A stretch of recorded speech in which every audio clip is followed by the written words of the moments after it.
Morning ఫ్రీగా లేచేదాన్ని కాదు. Night ఎక్కువ యూరిన్ బాగా పోయేది. మార్నింగ్ టైమ్‌లో గాని, ఈవినింగ్ టైమ్‌లో గాని ఎక్కువ యూరిన్ పోయేది. దగ్గర దగ్గర రోజులో సార్ మీ మాట నాకు వినపడట్లే.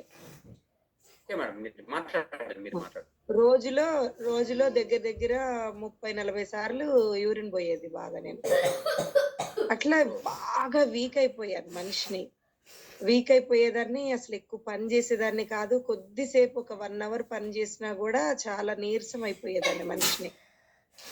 అట్లా నేను చాలా మెడిసిన్ వాడాను.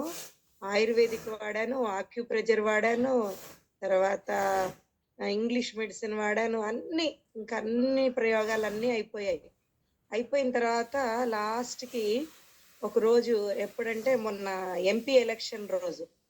ఎంపీ ఎలక్షన్ రోజు మా క్లాస్‌మేట్స్ అందరం గలిసి, ఆడపిల్లలం అందరం గలిసి ఒక దగ్గర మీట్ అవుదాం అనుకున్నాం ఒక ఇంట్లో. మా ఫ్రెండ్ వాళ్ళ ఇంట్లో. అక్కడ మీట్ అవ్వడానికి మేము వెళ్ళాం. వెళ్ళిన తర్వాత అక్కడ మా ఫ్రెండ్ ఒకామె నాతో మాట్లాడింది. నాకంతకు ముందు హెర్బల్ లైఫ్ గురించి తెలీదసలు. దీని గురించి. అయితే తను నాతో చెప్పిందనమాట. మన క్లాస్‌మేట్ ఒక అబ్బాయి ఉన్నాడు బాబురావు.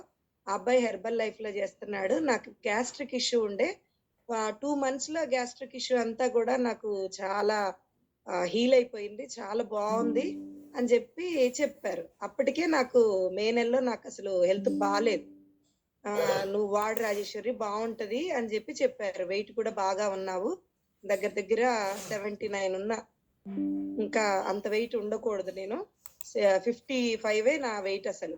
అట్లాంటిది సడెన్‌గా ఈ థైరాయిడ్ తోటి, ఈ పైల్స్ ప్రాబ్లమ్ తోటి వెయిట్ బాగా పెరిగిపోయా నేను.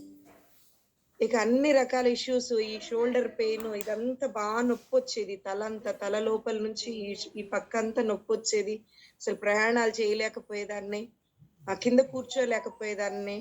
ఇంకట్లా నేను చాలా ఇష్యూస్‌తో ఉన్నా. ఇంక తను చెప్పిన తర్వాత ఆ నంబర్ తీసుకొని బాబురావు నంబర్ తీసుకొని నేను ఫోను చేశా మా ఫ్రెండ్‌కి. మేమంతా క్లాస్‌మేట్స్ ఒక్క స్కూల్‌లో చదువుకున్నాం. ఇక ఫోను చేసి మాట్లాడినప్పుడు "రాజేశ్వరి ఎందుకు ఏం కాదు నీకు నేనున్నాను. అన్నీ అన్నీ తగ్గిపోతాయి దీంట్లో హెర్బల్ లైఫ్‌లో. నీ ఫుడ్ ఒకటి చేంజ్ చేసుకొని వాటర్ అస్సలు తీసుకోను. రోజంతట్లో ఒక హాఫ్ లీటర్ వాటర్ గూడా తీసుకోను. ఎందుకంటే నేను యూరిన్ ఎక్కువ వెళ్తా గాబట్టి వాటర్ తీసుకుంటే ఇంకా ఎక్కువ వెళ్ళిపోతా. ఇంకసలే మా సార్ అనేవాళ్ళు బాత్రూమ్‌లో పడుకోరాదు ఎందుకు ఇంక ఇంట్లో పడుకోవడం అనేటట్లుగా ఉండేదన్నమాట. నైట్ టైమ్ గూడా 10 టైమ్స్ నేను వాష్‌రూమ్‌లో వెళ్ళడం, రావడం, వెళ్ళడం, రావడం. ఇక ఇదే పని నా పని. ఇంత భయంకరమైన సిట్యుయేషన్‌లో నేను ఇప్పుడు తీసుకుంటున్నాను. ఒక 2 మంత్స్ నుంచి నేను దీంట్లో ఈ యొక్క దాంట్లో జాయిన్ అయ్యాను హెర్బల్ లైఫ్‌లో. కానీ చాలా హ్యాపీగా ఉన్నా సార్. చాలా కాళ్ళు తిమ్మిర్లు తగ్గాయి, నొప్పులు తగ్గాయి. నేను కిందనే కూర్చొని మాట్లాడుతున్నా ఇప్పుడు చక్కగా. ఒక 1 అవర్, 2 అవర్స్ అయినా నేను చక్కగా కింద కూర్చుంటున్నాను, లేస్తున్నాను, నా పని నేను జేసుకుంటున్నాను. అలసట అనేది ఎక్కువగా లేదు. అలసట ఉన్నప్పుడు మా కోచ్‌ని అడిగాను బాబురావు సార్‌ని. అడిగితే చెప్పారు H24 యాడ్ చేసుకోమని. అది కూడా నిన్నటి నుంచి యాడ్ చేసుకున్నాను. చాలా హ్యాపీగా ఉన్నాను sir. Thank you. Thank you my coach. తీసుకున్నారు. 2 మంత్స్ అవుతుంది మేడం మీరొచ్చి? 2 మంత్స్ అయింది సార్. ఎంత వెయిట్ లాస్ అయ్యారు మేడం 2 మంత్స్‌లో? వెయిట్ వచ్చి 3 కేజీస్ దాకా లాస్ అయ్యాను ఒక 15 డేస్ బ్యాక్. ఇప్పుడు ఇంకా కొంచెం ఎక్కువే లాస్ అయ్యాను. ఎందుకంటే ఎక్సర్‌సైజ్ చేస్తున్నాను. అసలు నేను అంటే నాకు కొంచెం రన్నింగ్ అంటే చాలా ఇష్టం. నేనసలు రన్నింగ్ చేయలేకపోయేదాన్ని. కానీ ఇప్పుడు కొంచెం రన్నింగ్ గూడా చేయగలుగుతున్నాను. రన్నింగ్ కూడా చేయగలుగుతున్నారు. రన్నింగ్ కూడా ఇబ్బందులు చేయగలుగుతున్నాను. పడ్డారు. వాటన్నిటి నుంచి ఆ! ఓవర్‌కమ్ చేసుకుంటున్నారు బయటపడడానికి. అంటే నాకు 4 ఆపరేషన్‌లయినాయి సార్. యూట్రస్ ఆపరేషన్ అయ్యి ఒక 2 ఇయర్స్ అవుతుంది. యూట్రస్ ఆపరేషన్ అయ్యి 2 ఇయర్స్ అవుతుంది. అందుట్లో మెంటల్ ప్రెషర్ ఎక్కువైపోయింది. అమ్మ చనిపోవడము, టెన్షన్స్ అనేవి బాగా ప్రెషర్ పడిపోయింది నా మీద. దాంతోటి మెంటల్‌గా నేను ఒక పిచ్చిదాని టైప్‌లో అయిపోయానన్నమాట ఒక 1 ఇయర్.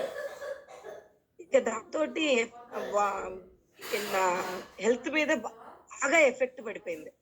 ఆ ఎఫెక్ట్ తోటి నేను చాలా ఫుడ్ తీసుకోలేకపోయేదాన్ని. ఫుడ్ అంటే అసలు దూరం పెట్టేసేదాన్ని. ఎందుకంటే ఆలోచనలు ఎక్కువైపోయి ఆహ్, ఇంకా అలా అయిపోయేది. కానీ ఇప్పుడు వాటన్నిటి నుంచి దూరం అవడానికి తర్వాత ఇంకోటి ఏంటంటే రిలాక్స్ గా ఉంటున్నాను. మెయిన్ థింగ్ ఏంటంటే నేను ఎఫ్రెష్ గాని ఈ ఫుడ్ తీసుకోవడం వల్ల ఎంత రిలాక్స్ గా ఉంటున్నానంటే ఎలాంటి ప్రెషర్ మన దగ్గరకు వచ్చినా కూడా ఎందుకు ఏమీ అంత బాగా ఓవర్ థింకింగ్ చేయలేకపోతున్నాను. హ్యాపీగా ఉంటున్నాను.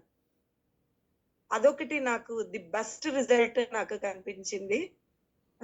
వెయిట్ అనేది అది తగ్గిపోతుంది. అది పెద్ద ప్రాబ్లమ్ గాదు గానీ, అప్ ఆ ఆలోచన అనేది బుర్రలో పడ్డప్పుడు ఓవర్‌గా ఆలోచించేదాన్ని. మా బాబు అది కనుక్కున్నాడు. ఏంటంటే, మా అంతకు ముందు బాగా ఓవర్ థింకింగ్ చేసేదానివి. కానీ ఇప్పుడు ఈ 2 మంత్స్ నుంచి నేను 1 మంత్ నుంచి నేను అబ్జర్వ్ చేస్తున్నా. ఓవర్ థింకింగ్ చేయట్లేదు. చాలా అసలెంత పీస్‌ఫుల్‌గా ఉంటున్నావు అని జెప్పి. నిజంగా చాలా పీస్‌ఫుల్‌గా ఉంటున్నాను. నేనెక్కువ ఆలోచించట్లేదు. హ్యాపీగా ఉన్నాను నేను. Thank you madam. Thank you.